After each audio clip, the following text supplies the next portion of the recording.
Muy buenas tardes. Gracias por estar con nosotros una vez más en esta programación en español del Canal 17. Les saluda Pedro Corso, periodista de Radio Martí. Antes de iniciar el programa y antes de presentar a la persona que nos acompaña hoy, quiero expresar mi más profunda gratitud a nombre de todos los que trabajamos en la programación en español del Canal 17, al Nuevo Herald, a la periodista Alexandra Torrealba y por supuesto a todo el equipo del Nuevo Herald que trabajó y participó en la producción de un trabajo que salió en Séptimo Día el pasado domingo, donde por primera vez, si mal no recuerdo, se le hace justicia a esta programación en español. Así que a todo el staff del Nuevo Herald, mi agradecimiento a nombre de los que integramos este equipo.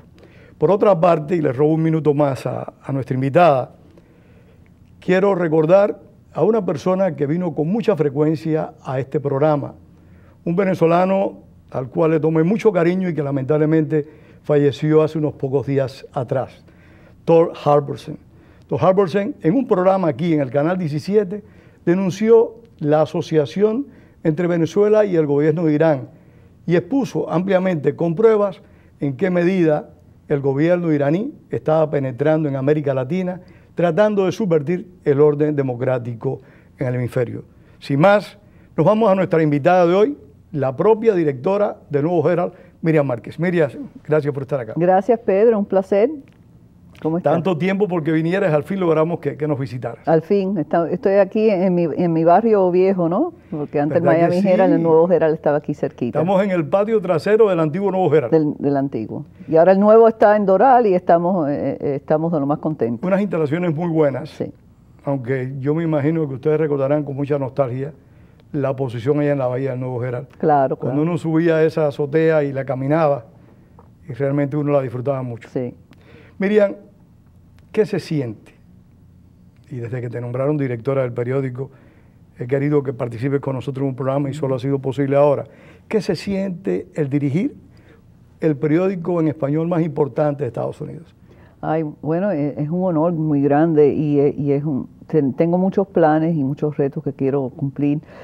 Poco a poco lo vamos haciendo. Yo quisiera de día a mañana cambiarlo todo, de hacer muchas cosas distintas. No porque se están haciendo mal, sino para mejorar ciertas cosas. La demográfica del sur de la Florida, de Miami, ha cambiado muchísimo. El Nuevo Herald empezó como un periódico para exiliados cubanos. Hoy en día la población cubana viene siendo como la mitad de todos los hispanos aquí. Eso quiere decir que tenemos que seguir. Hay que orientarse a otros ángulos. Orientarse y lo ves en las páginas porque cubrimos, claro, todo lo que tiene que ver con Venezuela, el problema político, el desastre político que está ocurriendo allá. Cubrimos también, tratamos de cubrir a Colombia, a Centroamérica. Siempre lo hemos hecho, pero hay que darle más enfoque a los que viven aquí, que son de esas nacionalidades, porque es importante que todos puedan verse un pedacito de ellos en el periódico. Y eso es parte de lo que estamos haciendo. También está el cambio de lo que está ocurriendo mundialmente con el Internet. Ciertas personas prefieren leer el periódico online, no en la computadora, en su teléfono, en su iPad. Todo eso va tan rápido que hoy en día tenemos que estar moviéndonos bien rápido para seguir la tecnología y adelantarnos de lo que es la tecnología. Yo como el director de esta programación, Archicoy, me mantengo a la antigua. Yo sigo creyendo en el papel. Lo disfruto mucho igual que un libro. El papel del libro. Claro. Realmente no me acostumbro, sí. Y que me perdonen nuestros televidentes que gustan de la tecnología, pero no me acostumbro a leer un libro en la internet. No me puedo acostumbrar. Pero para gusto se han hecho los colores, por supuesto, ¿verdad? Y entonces queremos mantener el periódico, no tenemos planes de ninguna manera de terminar con el periódico, pero sí la realidad es que tenemos muchísimos lectores que nos leen.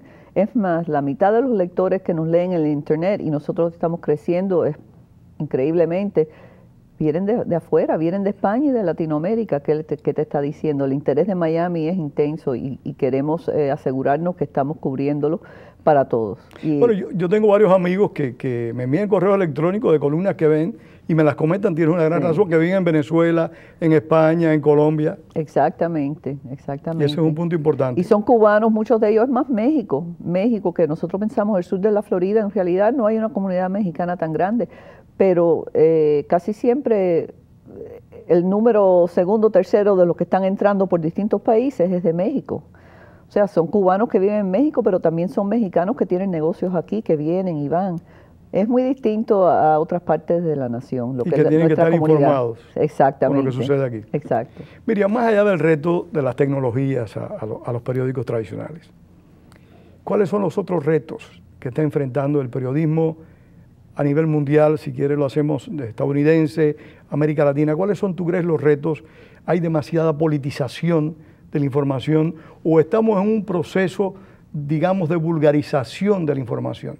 De ir a buscar lo cómodo, lo que no nos quita el sueño, sí, lo que nos da tranquilidad. Cosas importantes. Espectáculos y deporte no nos quitan el sueño. No, siempre. Bueno, y son importantes, parte de lo que es la fibra de una comunidad, ¿no? Lo que es parte del corazón de una comunidad muchas veces es el deporte, que el deportista favorito del pueblo, que si se va LeBron James, eso a las personas les interesa, es parte de lo que es vivir en Miami.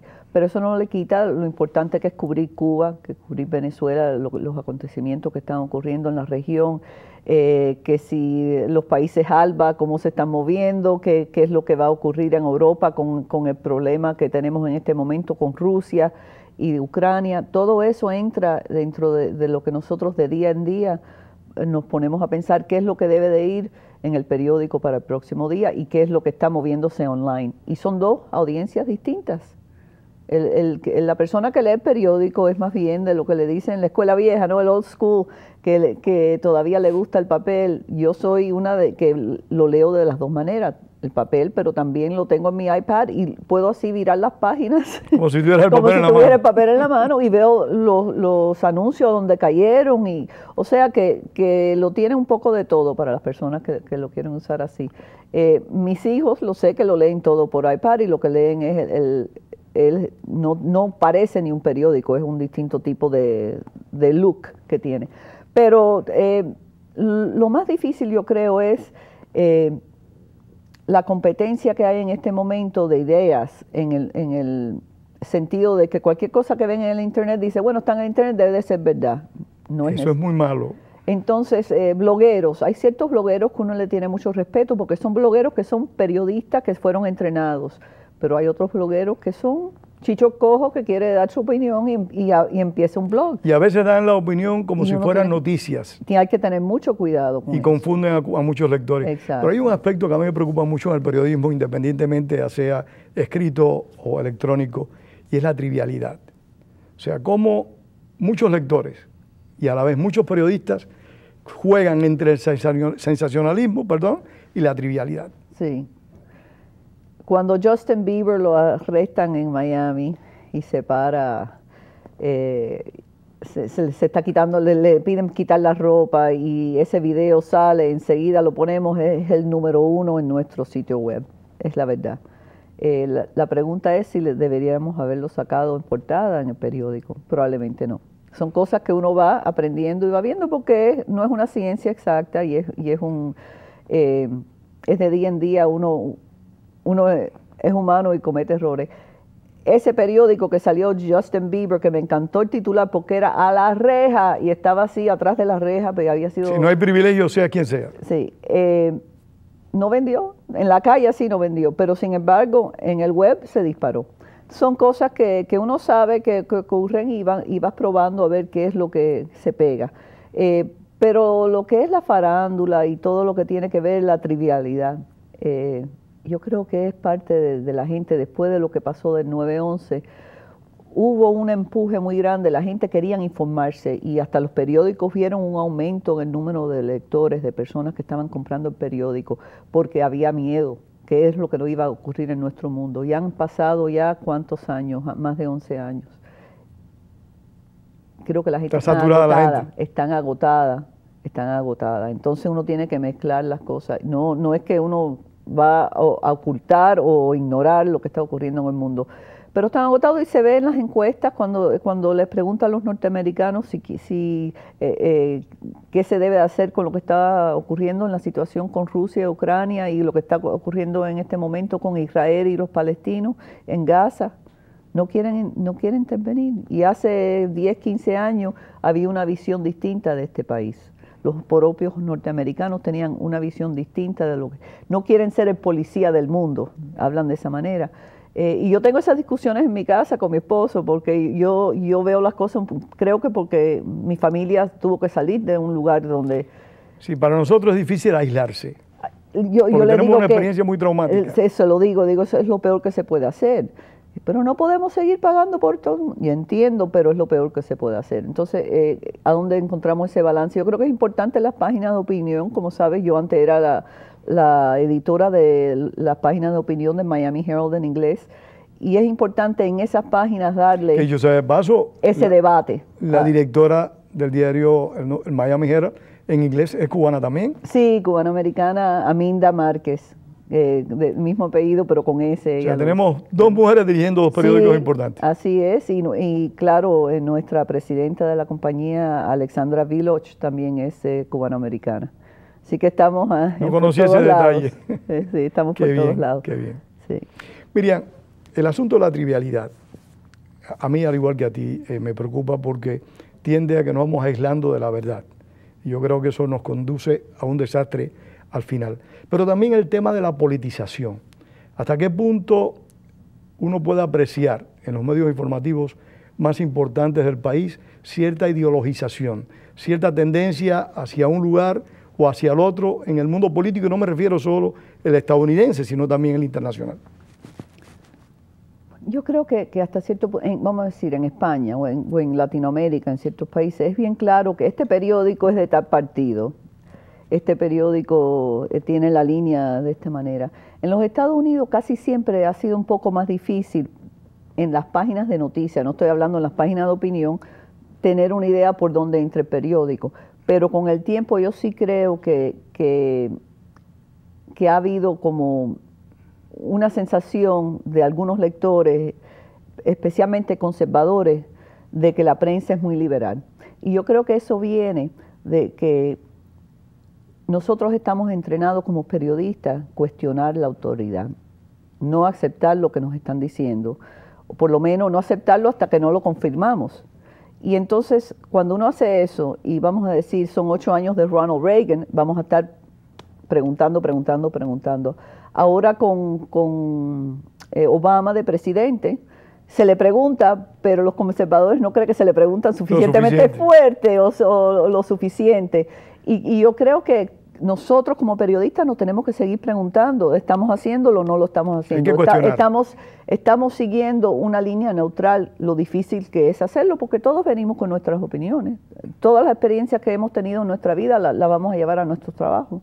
No hay manera. Uno lo que puede tratar de hacer es balancear las ideas, o sea, exponerlas todas en la mesa. Pero no podemos, de cierta manera, tomar un lado u otro. Tenemos que tratar de ver a dónde nos lleva la noticia. Y cuando ya los datos nos llevan a un punto, tenemos que decir, a este punto nos lleva.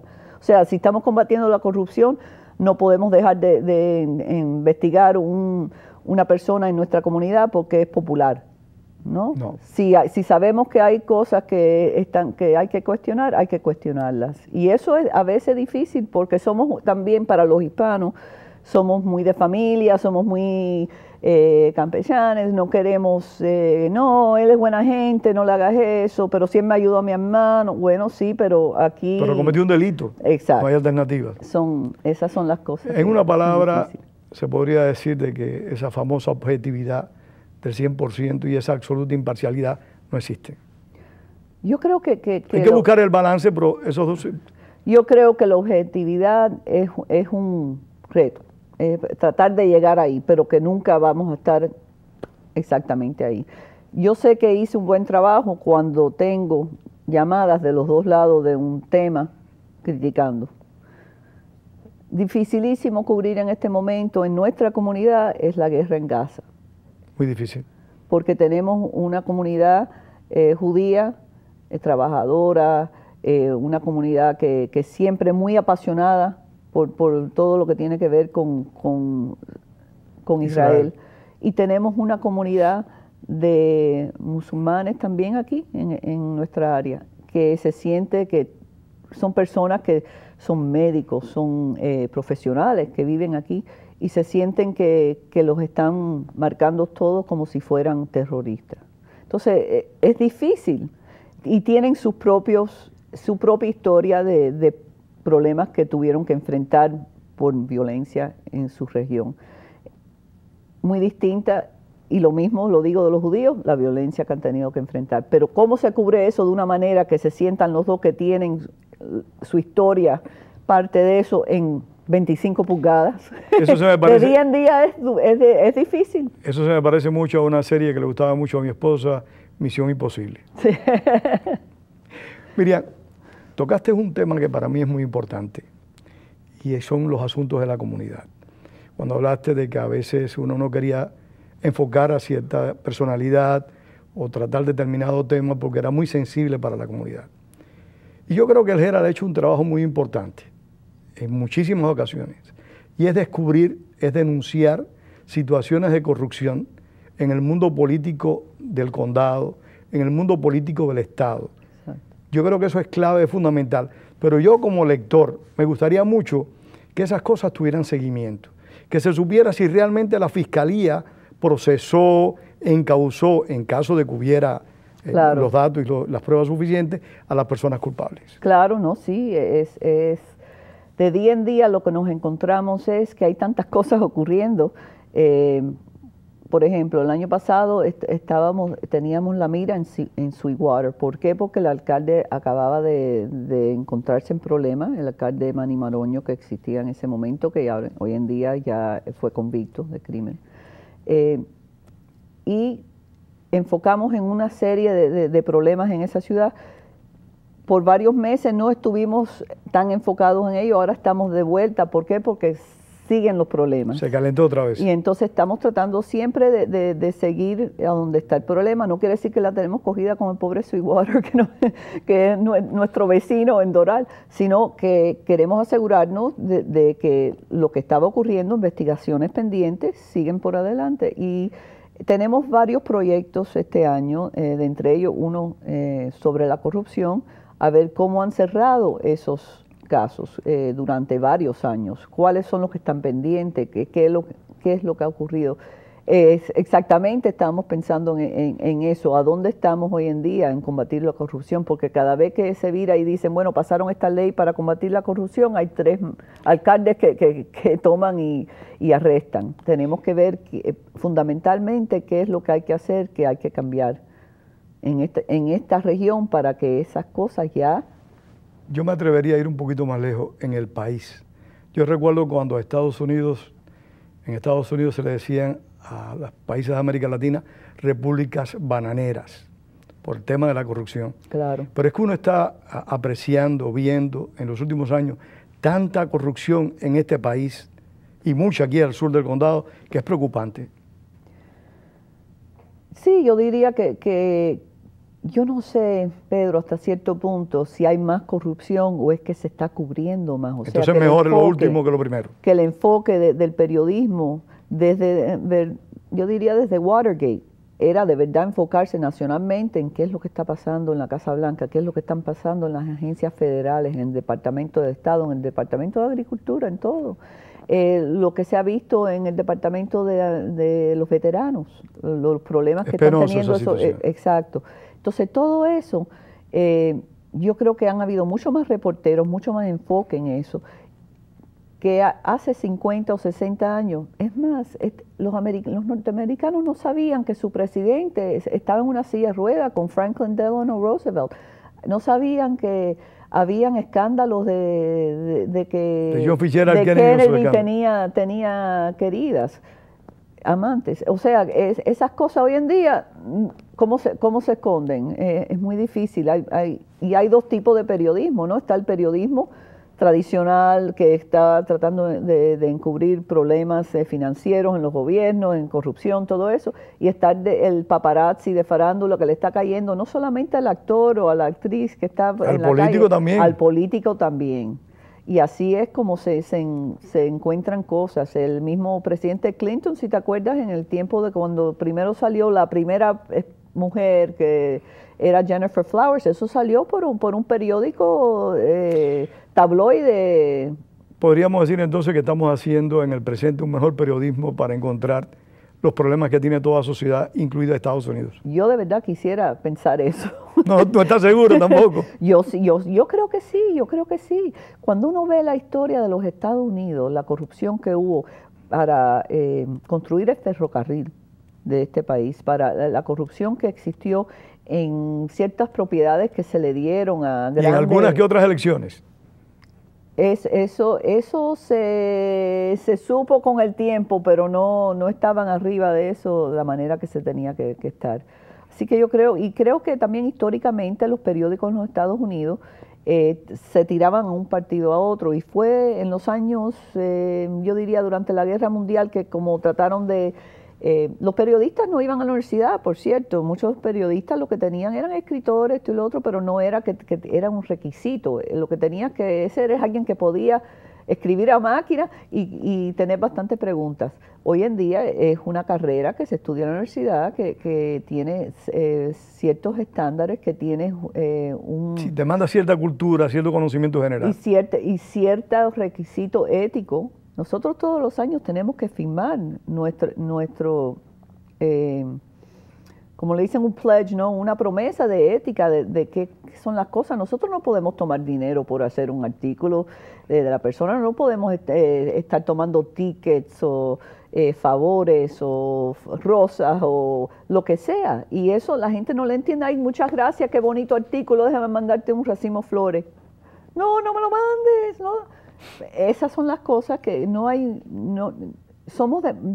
alguna gente diría demasiado cautelosos, pero es la manera que tenemos que ser para que no haya por lo menos la apariencia, porque si vamos a criticar al político por apariencias de problemas de intereses, no podemos nosotros tenerlo. Me parece muy prudente y oportuna esa posición, porque así se evitan malas interpretaciones. Sí. Ahora, vamos a dar un breve salto a América Latina. ¿Cómo ves la prensa en América Latina? Yo creo que la prensa en América Latina está saludable en muchos países, en el sentido de que tienen debates bastante fuertes. Intensos. Sí, intensos. Creo que los problemas que tienen en algunos países no tienen lo que le llaman aquí un FOIA, que es un Freedom of Information Act, o sea, que la información que ellos pueden recibir de sus gobiernos, aquí que la podemos recibir nosotros, ellos no lo pueden recibir. Presupuestos, a veces, bueno, presupuestos del Estado, cuál es la ley exactamente que va a pasar en México, que tenía que ver con el petróleo. Las personas no estaban ni seguros de lo que estaba ocurriendo. Así que hay algo de eso, cuánto puede ser. Pero eso es una decisión de los gobiernos. Pero también... Decidan sincerarse. Sí, pero también en esos periódicos la presión que tienen, porque muchos de ellos reciben muchos anuncios de esos gobiernos. De esos gobiernos. Entonces eso siempre hay una presión. Es una manera de comprar conciencias. Exacto. Entonces siempre uno tiene que... Nosotros hemos tenido casos en gobiernos locales donde alcaldes han querido cortar... anuncios que ellos ponen que son anuncios requeridos, que se requieren para un meeting que van a tener público sobre un tema que tiene que ver. ¡Qué interesante! Y nosotros nunca le hemos... Bueno, si se lo quiere cortar, córtalo. Y ahora entonces, ¿cómo vas a llegar a no vamos a hacer concesiones porque lo corten. No, pero esa es la presión. Interesante conocer eso. No son presiones que vienen solamente de caudillos. Aquí también tenemos de vez en cuando algún caudillito que quieren actuar como caudillitos. Exacto. La situación en particular, de Cuba no hablemos porque en Cuba lamentablemente la prensa como tal no existe. No existe. Lo sabemos, pero la situación de Venezuela, de Ecuador, de Nicaragua, de la propia Argentina, en la prensa es muy lamentable. Es dificilísimo. Bolivia. No debo dificilísimo olvidar. Porque han pasado, varios de esos países han pasado leyes para restringir la libertad de prensa. No pueden criticar el presidente como cualquiera puede criticar aquí, aunque escriba una carta al editor y diga, no me gusta el presidente por esto y esto y esto y esto. No, no lo pueden hacer sin buscarse un pleito de que pierden la casa, le ponen presión a su negocio. O lo toman preso también. Pero por eso es lo menor, lo mínimo que pueden encontrarse y que los vayan a tomar preso. Nosotros, ¿cuántos periodistas latinoamericanos tenemos trabajando aquí que vinieron de países que tuvieron que irse porque lo iban a meter preso o estuvieron presos? Ahora mismo la compra del diario La Universal, uno de los periódicos más importantes de América Latina. Exacto. No se sabe quién lo compró y en consecuencia Eleonora Brusual, que por ejemplo durante muchos años escribió en El Herald, renunció al periódico La Universal, y hay una periodista también, abogado, que renunció estos días, y han ido renunciando porque realmente no quieren escribir en esa oscuridad. No, es que es exactamente, es la manera de controlar. Es bien interesante lo que está ocurriendo en esos países, Alba, porque están dándole la vuelta bajo un manto de que son democráticos, porque fueron elegidos democráticamente, pero en cuanto entran, tratan de quitar todo lo que es un balance de las cortes y el ejecutivo, entre la legislatura y el ejecutivo. O sea, están tomándolo todo a lo que hablamos caudillismo, o sea, lo tradicional de Latinoamérica que siempre ha sido, pero bajo ahora el nuevo socialismo del siglo XXI. No es más nada que eso, con promesas de que todo va a ser más bonito, más lindo, y que todo el mundo va a comer mejor y que todos vamos a ser iguales, pero en realidad la pobreza se ha aumentado, los negocios se han quebrado, las libertades se han disminuido, las libertades están por el piso. Entonces, ¿qué les trae? Lo único que pueden hacer es controlar el mensaje y hacerlo a través de la prensa. A mí me parece que en los últimos, y nos queda muy poco tiempo, lamentablemente, tendrás que venir en otra ocasión porque me quedan muchas preguntas para ti.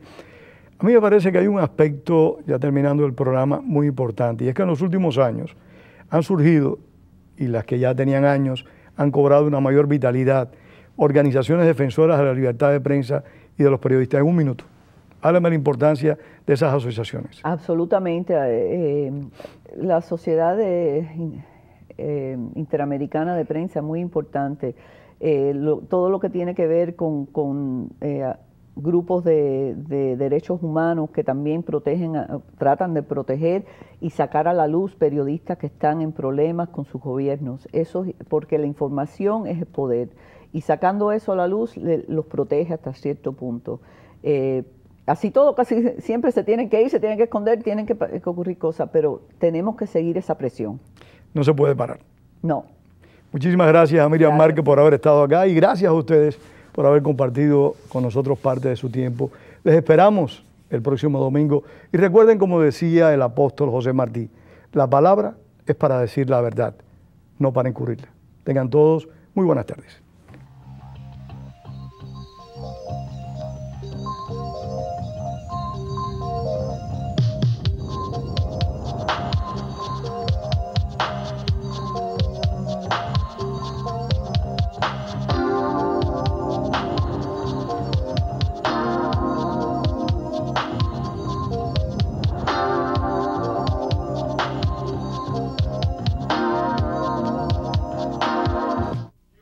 Hola, habla su amigo Pedro Corso. Cada semana usted disfruta de la programación en español en su canal 17. Esto no sería posible si no es por la ayuda financiera que usted le da a este canal 17. Envíe a este canal hoy, P.O. Box 12500, Miami, Florida, 33101.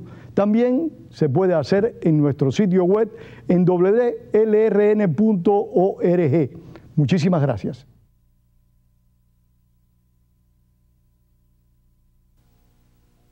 Estar conectado al Internet es importante. Estar conectado le ayuda a aprender. Estar conectado puede ayudar a conseguir un trabajo. Estar conectado puede ahorrar dinero. Estar conectado mantiene su participación. La Escuela Pública del Condado de Miami-Dade le insta para conectarse.